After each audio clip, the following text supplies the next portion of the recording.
Assalamualaikum warahmatullahi wabarakatuh. Di sini saya Habib Samuasari dengan MPM 188 dan rekan saya Febrian Abdul Rahman Zaki dengan MPM Mahir 248.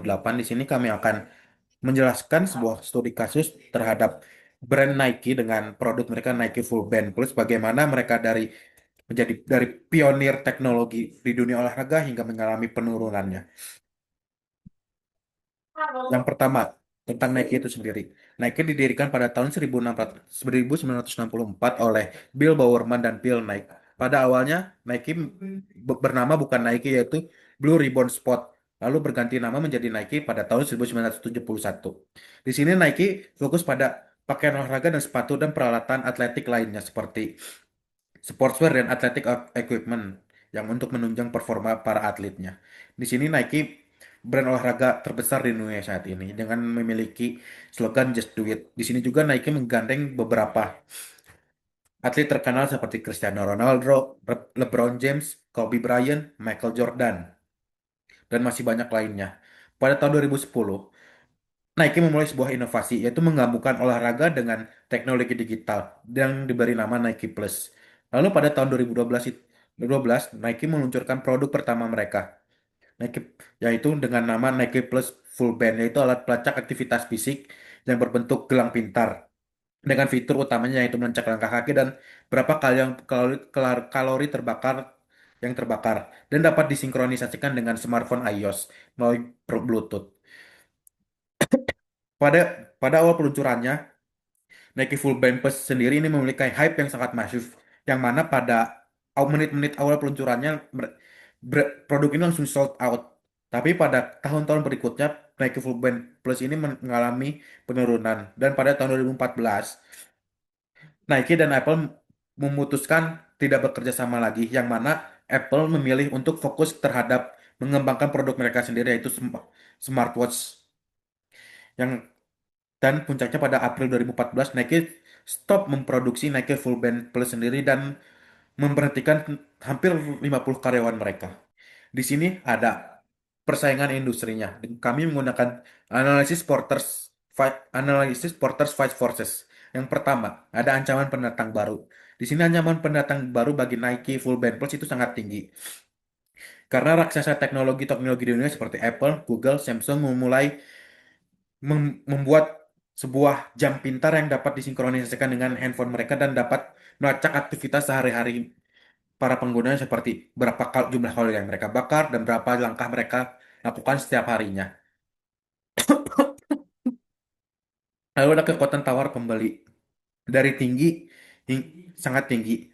Konsumen saat ini tidak terikat pada satu produk. Mereka dapat memilih produk ke perangkat yang lain yang lebih menawarkan fitur yang lebih canggih dan memiliki ekosistem yang terbuka, dapat disinkronisasikan oleh apapun itu.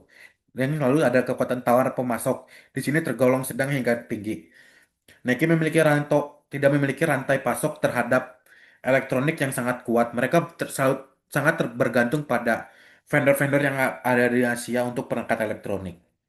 Lalu selanjutnya ada ancaman produk mengganti. Di sini sangat tinggi. Konsumen bisa saja langsung berpindah dengan cepat kepada brand lain yang gratis. Mungkin saat ini ada smartphone yang aplikasi di smartphone gratis, jadi tidak perlu mengeluarkan uang ratusan dolar untuk membeli sebuah jam pintar yang dapat melacak keseharian mereka seperti berapa banyak kalori yang terbakar hingga berapa langkah yang mereka lakukannya setiap harinya. Lalu ada tingkat rivalitas di sini sangat tinggi. Ada Fitbit dan Jawbone yang mereka bergerak sangat agresif terhadap bidang gelang pintar ini. Dan juga ada Google, Apple, dan Samsung yang mereka memiliki ekosistemnya sendiri yang dapat tersinkronisasi oleh seluruh produk smartphone mereka. Lalu di sini ada masalah yang dihadapi dengan menggunakan teori strategic entrepreneurship. Yang pertama ada opportunity seeking. Di sini Nike sangat jeli untuk melihat peluang bisnis terhadap penggabungan olahraga dan teknologi untuk meluncurkan Nike Band Plus itu sendiri. Dan Nike berhasil menciptakan hype yang sangat masif dan produk itu sangat inovatif pada masanya. Lalu ada advantage seeking. Dalam hal ini Nike dianggap gagal total dikarenakan mereka tidak memiliki teknologi inti sebagai core core bisnis mereka di bidang teknologi digital tersebut. Dan karena tidak memiliki core inti teknologi tersebut, Nike kehilangan keunggulan pasar dan juga Nike tidak dapat mengejar pembaruan teknologi yang sangat, sangat cepat. Mereka terlalu bergantung terhadap pihak ketiga untuk ekosistem digitalnya seperti yaitu Apple itu sendiri yang mana mereka telah ketika Apple itu memutuskan hubungan kerja, Nike kalang kabut untuk mempertahankan produknya tersebut. Lalu ada selanjutnya ada resources orchestration. Dalam hal ini, pengelolaan sumber daya Nike mengalami adanya inefisiensi dan pemborosan anggaran akibat akibat mereka terlalu bergantung pada vendor-vendor yang ada di Asia yang memiliki harga mahal dan dan margin keuntungan mereka yang didapat dari Nike Full Band Plus itu sendiri sangat kecil. I- Di sini Nike terlalu fokus terhadap pengembangan hardware hingga lupa pada bahwa Nike Band Plus itu sendiri adalah core bisnisnya itu bukan sebuah hardware yang dapat digunakan di mana-mana, tapi sebuah software yang dapat terintegrasi dengan sistem apapun. Ya, dan di situ merupakan kegagalan mereka dalam hal ini. Selanjutnya akan dilanjutkan oleh rekan saya Febrian. Nah, selanjutnya ada akibat kegagalan. Akibat kegagalan yang dialami oleh Nike adalah loss of market share. Nike kehilangan momentum emas di pasar wearable device dan menyerahkan dominasi pasar kesehatan digital kepada kompetitor murni seperti Fitbit dan Apple. Nah, Fitbit dan Apple ini fokus utama inovasinya adalah di softwarenya, yaitu jam untuk kesehatan dan memantau kesehatan kita pada saat berolahraga. Nah, kegagalan ini juga sempat mengikis citra Nike sebagai pionir inovasi di kategori olahraga utama, yaitu running. Nah, jadi dampak kehilangan dominasi di kategori olahraga utama terutama running, konsumen yang tidak lagi menemukan kebaruan teknologi pada produk Nike, yang menjadi konsumen beralih ke kompetitor. Laporan jurnal ekonomi menunjukkan bahwa pertumbuhan pendapatan Nike melambat begitu drastis pada tahun 2023 sampai 2024 akibat Nike melakukan diskon besar-besaran untuk menghabiskan stok produk lama yang kurang inovatif. Nah, selanjutnya ada sebab kegagalan yang dialami oleh Nike, yaitu bullwhip effect akibat inovasi proses yang gagal.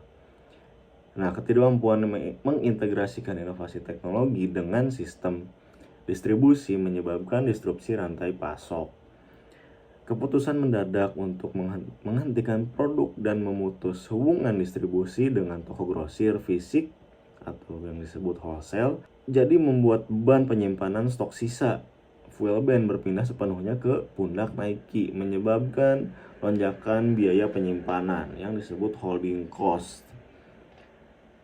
Nah, jadi ketika penjualan digital melambat, terjadi penumpukan inventaris yang sudah seperti saya sebutkan. Jadi berpindah ke Nike, semuanya tidak disimpan di toko grosir fisik.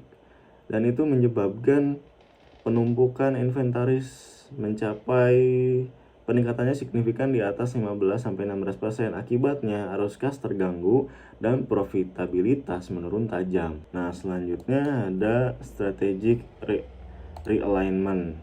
Kegagalan ini memaksa organisasi melakukan pembelajaran darurat atau yang disebut organizational re-education. Nah, manajemen Nike melakukan restrukturisasi besar-besaran, memutus hubungan kerja atau PHK dari tim hardware dan memaksa perubahan arah strategi secara radikal atau yang disebut pivot untuk 100% fokus pada software, yaitu aplikasi Nike Run Club atau Nike Training Club. Nah, jadi dampaknya adalah organisasi yang dipaksa melakukan pembelajaran darurat pada akhir 2024. Nike melakukan perombakan kepemimpinan besar-besaran, yaitu mengganti CEO John Donahoe dengan veteran Nike, yaitu Elliot Hill, untuk mengembalikan strategi perusahaan, yaitu kembali merangkul mitra grosir tradisional dan mengalihkan fokus pendanaan dari yang asalnya pemasaran digital performa menjadi ke R&D inovasi produk. Baik, saya akan lanjutkan analisis selanjutnya, yaitu sebab kegagalan. Yang pertama ada core rigidity. Nike sangat ahli dalam manajemen perubahan incremental produk konvensional, yaitu sepatu atau pakaian. Tapi dalam analisis kali ini yaitu Nike Fuel Band. Ketika dihadapkan pada inovasi radikal wearable tech, yaitu Fuel Band, yang membutuhkan siklus pembaruan teknologi yang hypercepat, kapabilitas utama Nike justru berubah menjadi hambatan kaku atau core rigidity. Nah, jadi analisis teorinya menurut Tid and Besan, perusahaan mapan sering terjebak dalam kesuksesan masa lalu sehingga mengabaikan inovasi produk yang radikal secara kontinu atau secara berlanjut. Nah, kasus Nike ini, jadi Nike terlalu fokus terhadap pada komersialisasi model-model warisan atau heritage klasik melalui kanal digital untuk mengenjot margin jangka pendek. Akibatnya, mereka mengalami produk innovation deficiency atau yang disebut kekurangan inovasi produk fundamental dan kalah cepat dari kompetitor baru seperti On Running dan Hoka yang membawa inovasi performa lari yang nyata, atau bisa diambil dari, jika contohnya Fuel Band, yaitu ada dari Huawei atau Fitbit. Selanjutnya adalah sebab kegagalannya, yaitu poor innovation portfolio management. Nike gagal menyeimbangkan portofolio inovasinya. Mereka terlalu fokus pada inovasi produk fisik, yaitu hardware Fuel Band, yang bukan keahlian utamanya. Oke, yang terakhir ada rekomendasi solusi. Yang pertama ada power redistribution. Menurut teori ketergantungan sumber daya, resource dependence theory, unit yang paling mampu mengatasi ketidakpastian krisis lingkungan atau yang disebut critical environment uncertainty, yaitu harus memegang kendali kekuasaan terbesar. Saat ini ketidakpastian Nike adalah hilangnya daya saing teknologi produk. Nah, tindakan yang bisa diambil oleh Nike adalah menggeser kembali poros kekuasaan pusat dari divisi digital finansial ke divisi R&D inovasi produk dan manajemen kategori olahraga, dan itu sudah dilakukan oleh Nike. Lalu implementasi apa yang sudah dilakukan oleh Nike, yaitu menempatkan kembali para desainer legendaris dan ilmuwan olahraga ke dalam posisi eksekutif puncak dengan hak veto anggaran. Nah, Hill harus memulihkan anggaran R&D atau yang disebut Research and Development yang sempat dipangkas dan memastikan faksi kreator memiliki kekuasaan atas dompet, power of the purse, untuk mendanai proyek inovasi radikal tanpa intervensi berlebihan dari metrik penjualan digital jangka pendek. Nah, yang kedua ada coalition building. Coalition building yaitu kekuasaan sebuah organisasi tidak hanya berada di dalam, tetapi juga ada pada aliansi eksternal. Nah, keputusan Nike untuk memutus hubungan dengan grosir konvensional atau yang disebut wholesale adalah suatu bentuk arogansi politik yang mengabaikan ketergantungan Nike kepada kekuasaan pasar retail fisik. Nah, tindakan yang dilakukan oleh Nike adalah membangun kembali koalisi strategis dengan mitra grosir utama seperti Foot Locker dan Dick's Sporting Goods untuk menjual barang-barang mereka tidak hanya di toko Nike-nya saja, tetapi menyebarkan produk-produk mereka ke mitra-mitra grosir yang lainnya agar tidak menumpuk produknya di Nike. Nah, implementasinya, alih-alih memperlakukan mereka sebagai perantara yang memotong margin, manajemen Nike harus melakukan pendekatan diplomasi politik bisnis. Nike perlu menawarkan insentif berupa produk eksklusif untuk memulihkan kepercayaan mereka. Koalisi ini penting untuk merebut kembali ruang pamer fisik yang selama ini beberapa tahun terakhir dikuasai oleh kompetitor agresif Seperti jika contohnya di produk sepatu On dan Hoka, atau yang di produk jam ada Fitbit, ada Huawei, ada Coros, Garmin, dan yang lainnya. Selanjutnya ada simbolik politics dan cultural alignment. Pemimpin yang efektif menggunakan tindakan simbolis untuk meredakan resistensi politik internal, menyembuhkan luka akibat faksionalisme masa lalu, dan menyatukan kembali visi dari organisasi Nike tersebut. Nah, tindakannya yang bisa dilakukan adalah menggunakan simbolik manajemen untuk mengirimkan sinyal jelas ke seluruh organisasi bahwa era teknorat murni telah berakhir dan era inovasi atlet telah kembali. Nah, implementasi yang dilakukan oleh Nike adalah penunjukan Elliot Hill, seorang veteran yang merangkak dari bawah di Nike, adalah langkah awal politik simbolis yang sangat kuat. Langkah ini harus diikuti dengan aksi nyata seperti menghidupkan kembali Nike Innovation Kitchen, yaitu adalah laboratorium rahasia research and development mereka sebagai pusat narasi korporat. Hill harus sering tampil di media dan internal dengan menekankan kembali nilai-nilai fundamental Nike, yaitu atlet, performa, dan produk, dan bukan sekadar aplikasi dan retensi data. Yang terakhir ada structural compromise. Nah, konflik politik yang merusak terjadi ketika unit DTC dan unit inovasi produk saling menjatuhkan atau berebut pengaruh demi pengakuan CEO. Tindakan yang bisa dilakukan oleh Nike adalah mengadopsi struktur kompromi politik atau balance metric structure yang menyeimbangkan metrik kinerja. Implementasi yang dilakukan oleh Nike adalah manajemen itu harus merombak sistem penilaian kerja atau KPI.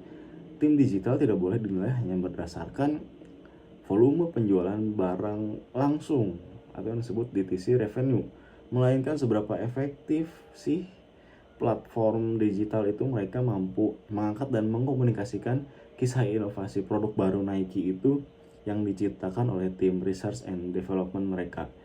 Dan ini memaksa kedua faksi politik ini, internal ini, untuk berkolaborasi alih-alih berkompetisi memperebutkan dominasi pengaruh yang dihadapkan Dewan Komisaris. Dan itu menjadi lebih adil di dalam sebuah organisasi karena ada kriterianya, yaitu KPI atau sistem penilaian kinerja. Dan mungkin solusi terbaik bagi Nike saat ini bukan hanya sekedar memperbaiki sistem TI atau membuat iklan baru, melainkan memulihkan kedaulatan politik para inovator produk di dalam internal perusahaan, dan secara eksternal mengakhiri perang politik dengan para peritel tradisional demi menciptakan kestabilan ekosistem bisnis global. Mungkin itu saja yang bisa saya dan rekan saya sampaikan. Semoga bermanfaat bagi semuanya. Dan enjoy watching. Wassalamualaikum warahmatullahi wabarakatuh.